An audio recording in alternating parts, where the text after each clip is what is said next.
Îmi spune Evelina și vara aceasta am avut curajul să aplic la ABC International, o organizație sau o companie de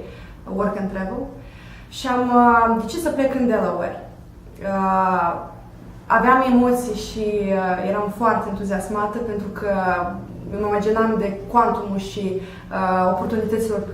pe care urmează să le am.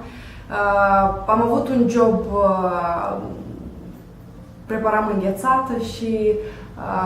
am făcut cunoștință cu diferite națiuni și pentru mine a fost ca un progres, o plăcere deosebită